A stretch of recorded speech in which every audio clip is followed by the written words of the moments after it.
En el especial Elecciones 2025, los presidenciables, hoy era el turno de entrevistar a Víctor Arauz.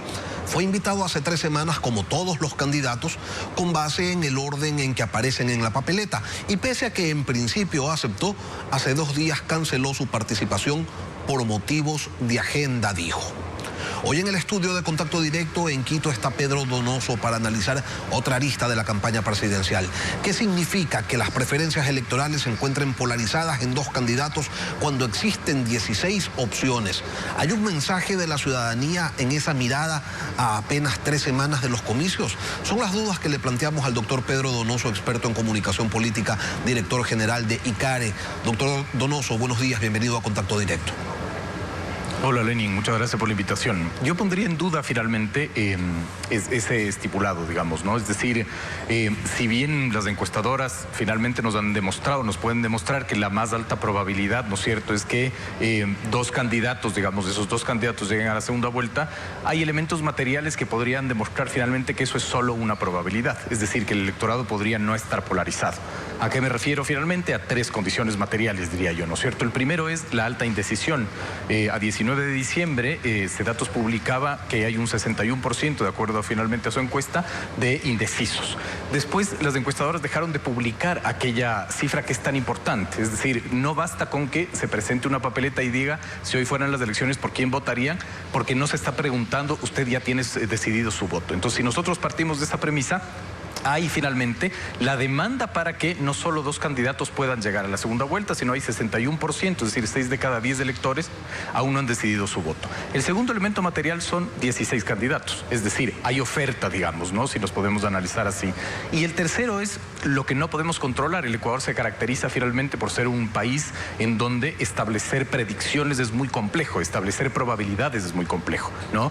Vemos finalmente incluso que el mismo presidente Noboa, ¿no es cierto?, al 4 de junio del 2023 tenía 5.14%, son cifras de perfiles de opinión. A julio baja al 3.04% de intención de voto. A agosto sube el 16.89% y pasa a la segunda vuelta al 22.43%. El mismo ejemplo, por ejemplo, con el alcalde Zamora en Cuenca, que se mantuvo casi a 10 días de la elección en 4º lugar con 5.3%, estas son cifras de clima social, y gana la alcaldía con un 18.58%. No podemos desconocer, por ejemplo, a la violencia como elemento fundamental que puede decirnos, que puede cambiar, digamos, el escenario. Lo que pasó, digamos, con el candidato Zurita, ¿verdad?, que tuvo una votación de 16.37% y tuvo 28 escaños, sin ni siquiera ser un candidato finalmente que estaba en la papeleta de manera inicial, ¿no? ¿No descarta usted entonces que hay espacio para que un tercero o un cuarto se incorpore a la pelea real?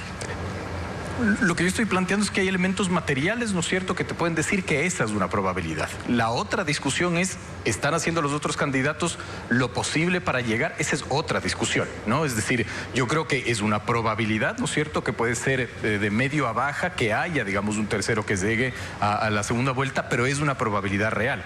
Ahora, finalmente, nosotros no podemos controlar, ¿no es cierto?, lo que sucede, evidentemente, en el país. Hay que poner a la violencia como elemento fundamental para determinar qué es lo que puede suceder. Entonces creería que, digamos, una probabilidad media, de media a media alta, es que estos 2 candidatos que repuntan en las encuestas sí lleguen a la segunda vuelta. Lo que estoy planteando es que uno no puede ser concluyente en decir el electorado está polarizado, ¿no es cierto?, y solo hay 2 opciones. Creo que hay elementos materiales que te demuestran que no.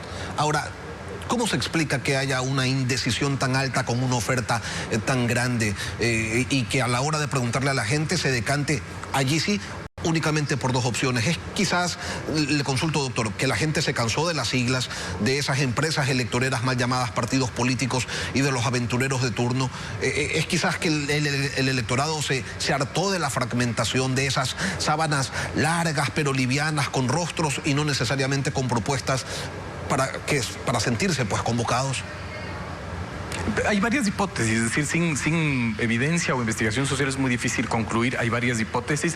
La primera puede ser lo que usted muy bien está diciendo, ¿no? Es decir, hay 16 candidatos, la ciudadanía es, digamos, incapaz de reconocerlos todos, por lo tanto se va con los dos más conocidos y reedita finalmente lo que fue la segunda vuelta del 2023. Entonces es una extensión de la segunda vuelta del 2023. Finalmente, digamos, la indecisión en el Ecuador también es una característica, no en estos números, ¿no es cierto?, pero es una característica, y el electorado ecuatoriano usualmente, y quizás te lo dicen las cifras de manera más concluyente, ¿no es cierto?, puede decidir su voto pocos días antes de la elección o incluso ya cuando está enfrente de la urna.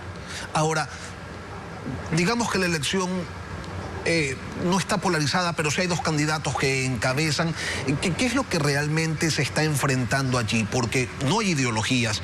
Quizás una mirada económica distinta sobre los caminos a seguir. Por un lado, el estatismo, identificado pues con el correísmo. Por otro lado, un aperturismo, quizás con Daniel Noboa. Pero ¿qué más hay? Porque contrario a lo que se podría pensar, resulta que la forma del manejo del Estado, del correísmo y de Noboa hasta se parecen en algunos aspectos, como la concentración de poderes o la adecuación de la norma a los intereses de su proyecto. ¿Qué elementos diferenciadores se pueden destacar de uno y otro? Los procesos eleccionarios vienen a desordenar un tablero político-social incluso, ¿no? Y es muy interesante porque, claro, nosotros podemos percibir que estas dos opciones pueden ser similares, ¿no es cierto?, pero cada uno ocupa, digamos, un espacio reputacional en el gran imaginario público, diría yo, ¿no? Es decir, Noboa entró a codazos, digamos, a ocupar el anticorreísmo, ¿no es cierto?, y desde su narrativa se plantea finalmente como una lógica antagónica. Ahora, cuando yo planteo que no hay una polarización, que puede decirse que no hay una polarización, ¿no es cierto?, es porque la polarización finalmente, conceptualmente, lo que te dice es, si yo voto por uno, nunca votaría por el otro. Es decir, hay contradicción ahí. Y hemos visto, por ejemplo, que el comportamiento electoral, incluso en el 2023, por ejemplo, es bastante fluctuante. Es decir, por ejemplo, en Quito hay varios, digamos, sectores de la población donde podrían bien votar por el correísmo o bien votar por Noboa, como fue, digamos, en el proceso eleccionario del 2023. Creo que más ocupan un espacio en la narrativa y en el imaginario que en un espacio, digamos, ideológico de propuestas, ¿no? Pero si nos fijamos únicamente en las presidenciales, el clivaje correísmo-anticorreísmo está más vivo que nunca. Sí, ahí la gran pregunta finalmente es ¿cuál anticorreísmo? Porque ya el anticorreísmo también está en disputa, digamos, ¿no? Hay candidatos y posturas que enarbolan ese anticorreísmo y claro, este proceso eleccionario desordenador como va a ser, va a poner a prueba cuál es el anticorreísmo legítimo, entre comillas, digamos, que podrá gobernar 4 años más. Pedro Donoso, experto en comunicación política. Doctor, gracias por acompañarnos esta mañana en Contacto Directo. Muchas gracias a usted.